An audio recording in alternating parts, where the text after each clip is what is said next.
have some more NCAA softball. Here we have a couple of games. We have still Brown in the bottom of the fifth here. We have Utah State, Iowa State going in the bottom of the fifth. 7-5. Utah State leads. And then Marshall leads Ohio 3-0.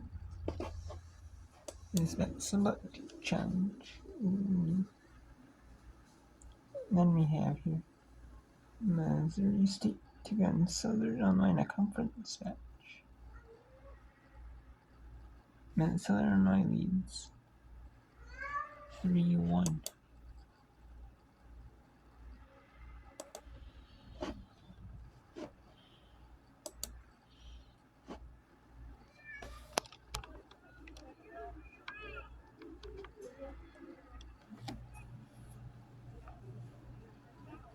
One ball, two strikes to Hummel. Maynard looking for her third strikeout of the day.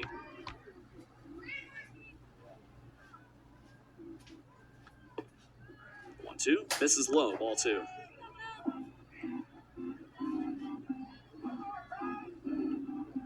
Maynard can get this strikeout. That'll be number 3 on the day and 34 on the season. 2-2. Grounded to short. That will get by Haley Atkins. That'll be a base hit for Belle Hummel. She's going for second. Gets there in time. As the throw's offline, Hummel saw that it was a slow roller to the outfield, getting past Haley Atkins, and Hummel said, "Why not? Let me take off for second." She had little hesitation there as she touched first, but makes it in time to second. Good heads-up recognition from Belle Hummel to get to second with 2 outs here in the top of the 5th. Could be some life for the Ohio Bobcats.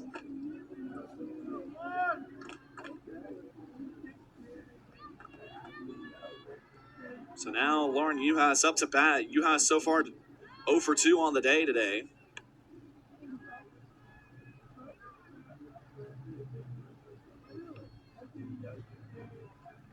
Let's see if Uhas can bring home a runner. 1-0 fouled off. Uhas so far this year 19 RBIs.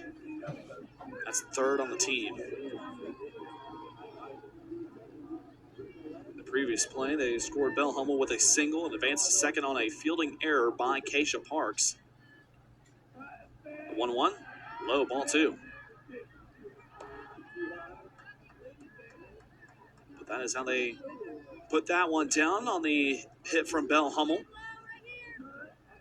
So now that's the second error on the day for Marshall defensively. The 2-1, lined up the middle. That's going to be a base hit. Rounding third, Hummel heads for home, and she is going to be safe. Darley's unable to field a cleanly good throw home, but Ohio is officially on the board. It's now 3-1 here in the top of the 5th. Bobcats get on the board. Lauren Uhas picks up her 20th RBI of the season. And Belle Hummel using the speed, getting all the way to home. Was a good throw, but Darley just unable to glove it cleanly. And Lauren Uhas gets to second, advancing on the throw, so the count is a single and an advancement on that throw.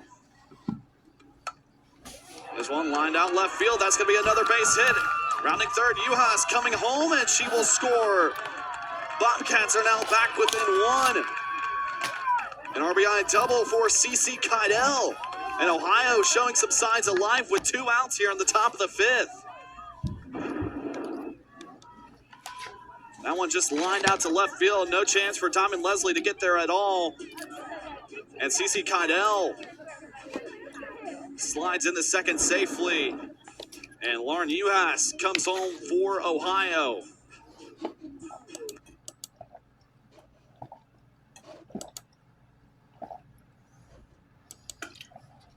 So Ohio is truing on the board. Now in this 5th, they're looking for a third here. And that is going to be out number 2 for Idaho State. 3-1 pitch.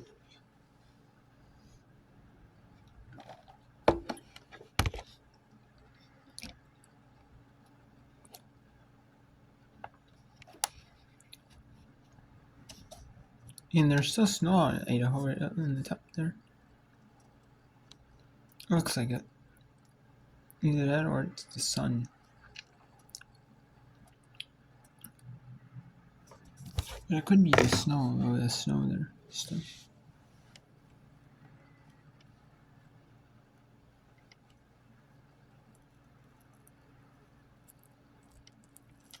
And that's a streak.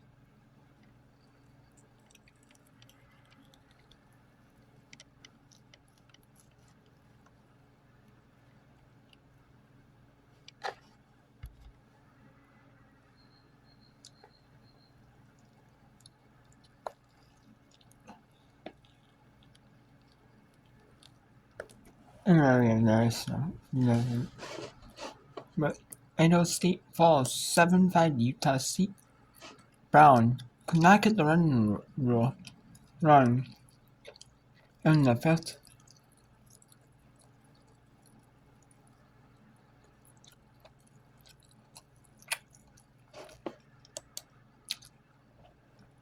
So they're still up big. We have Ohio. And that is bottom of the fifth now. Marshall still leads 3-2. Now it's with a Charleston Southern. Again, Georgia Southern. I'll bring that one as well. I'm telling you, we're bringing these games. We're bringing all the different games in these parts of Wicklow. Yeah.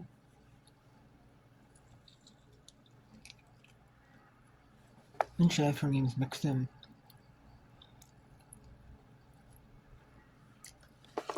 How much could you achieve?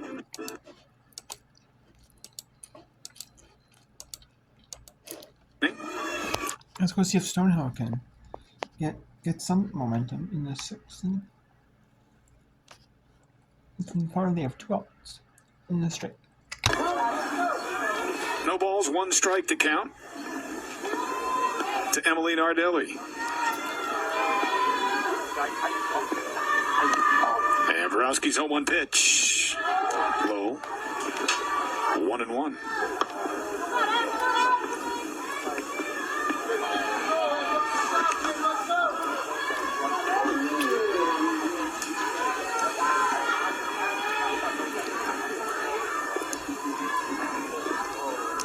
Ball, 1 strike, pitch, lined into center field, base hit. So Nardelli 2 for 2.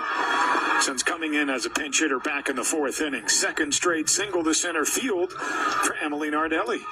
The designated player, number 20, Paige Wodarski. And here is Paige Wodarski.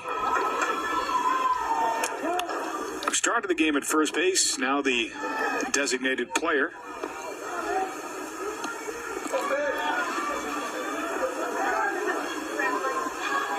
Wodarski 0 for 1 with a walk and a fly out to left field and fouls that one off to the left, 0-1. Well, I mentioned the Bears open up Ivy play this weekend with a doubleheader against Dartmouth starting at 12:30 here on Saturday, and then a single game back here on Sunday at 12:30. And that's kind of a sneaky big opening series for the Brown Bears. The 0-1 pitch. Off speed in there for strike 2. In that, Dartmouth was a team they finished right behind in the standings to just miss out on the tournament last year.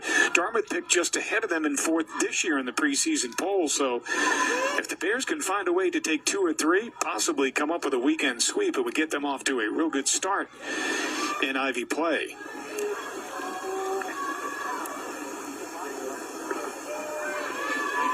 Borowski, after shaking off the pitch, gets the call she likes, and on the off-speed pitch, gets the swing and the miss. Was that fouled off into the dirt? Or what happened?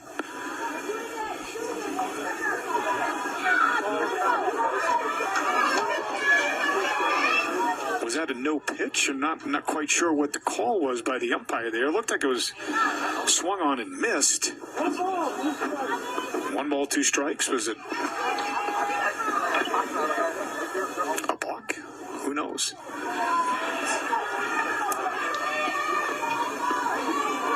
Well, here's the 1-2 pitch from Borowski. Swung on and missed.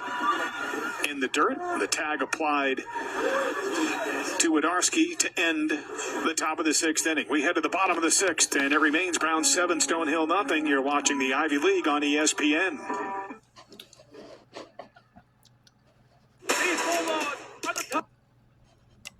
Now let's go back to considering a stoppage here.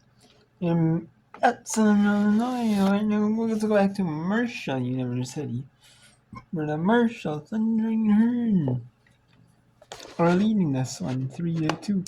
We have a little consistency now in the game's remission the rest of the round. We have Georgia Southern 8-2 over Charleston Southern.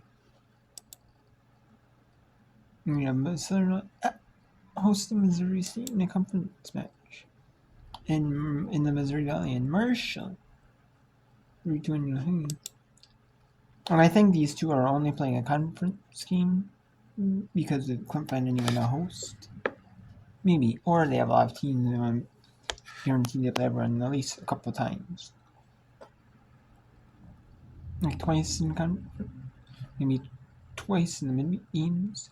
Maybe 3 times in the weekend games. In the series. Maybe. Or maybe they do only 2 game series. Who knows?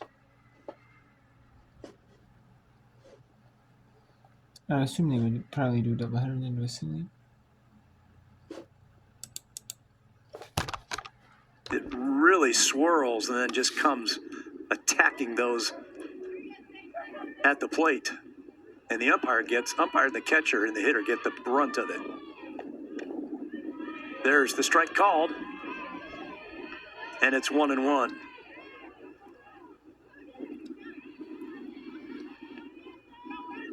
Donnie Whitehead was the home plate umpire last night. Jeremy Morrison today. They need to try to file for some hazard pay. That ball goes back to the screen. It's 1-2. I don't know if she got a piece of it because the umpire never put his hands up. Count is 1-2.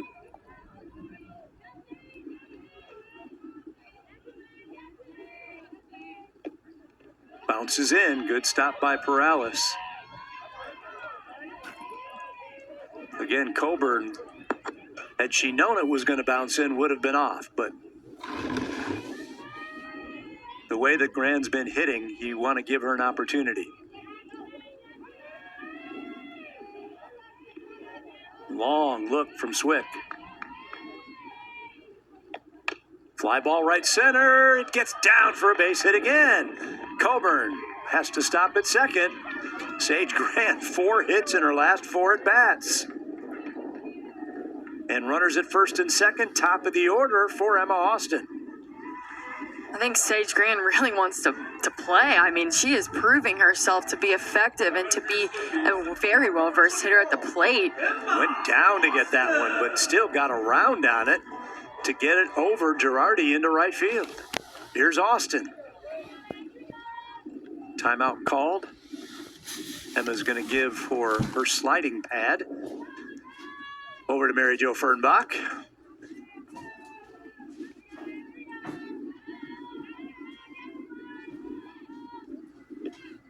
Change up. A little bit high.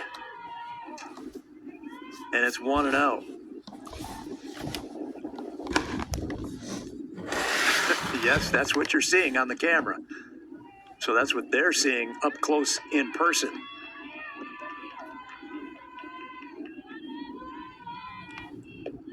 Fly ball, foul, out of play to the left.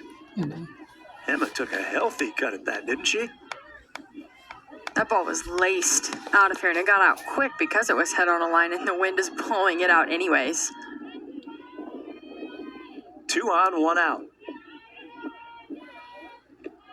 Fouled straight back.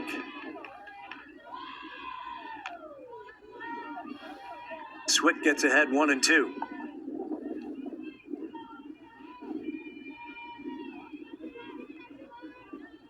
Three out of the 4 pitchers for Missouri State, their first name is Mackenzie. The 1-2. No, she laid off it. Was outside. It's 2-2. They appealed down to third base, and Whitehead said no. Swift with the 2-2. Grounded foul. Really jammed Emma that time. Fortunate to just get a piece of it. Infield has to play in, which gives Emma a little bit more of a chance to knife one through. Ball 3, too high on the change again. Now the count is full.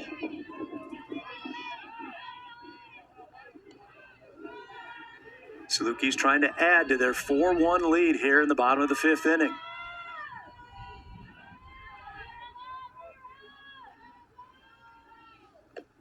Fly ball to left. Easy play for Merced. Makes the catch for out number 2.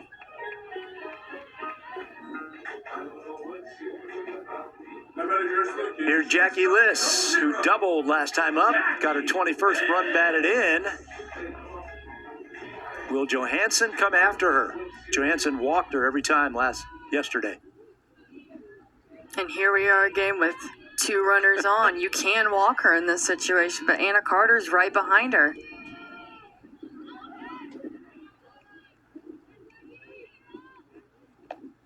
Ball 1.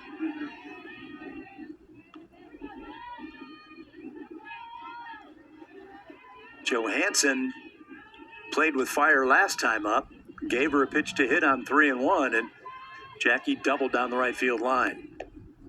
That ball bounces in. 2-0.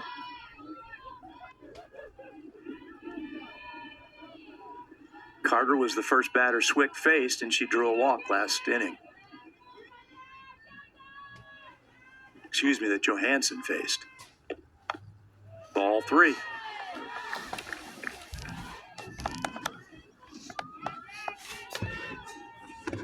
Three and 0 on Liss. Two runners on. There's Carter waiting on deck. Will she bat with the bases loaded? Depends what Jackie does. 3-0. Didn't even come close with those 4.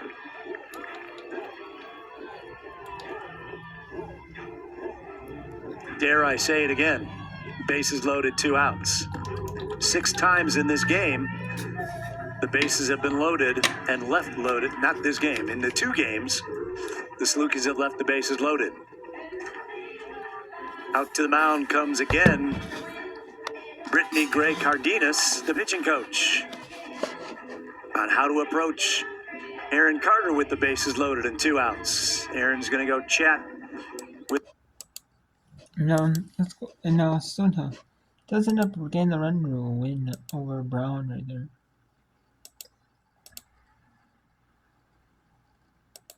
In the bottom of the 6th, Brown gets the run rule. So 6th inning run rule. Now let's bring in Mississippi State. All these SEC schools you don't see unless you're on the SEC network. Alright, ESPN2 or ESPNU or something like that. Or maybe the AC network. But I don't normally see. There's a strike call. Or we can show you here. Louisiana, southeastern Louisiana, because Mississippi State is all over UAB right there, 7-2.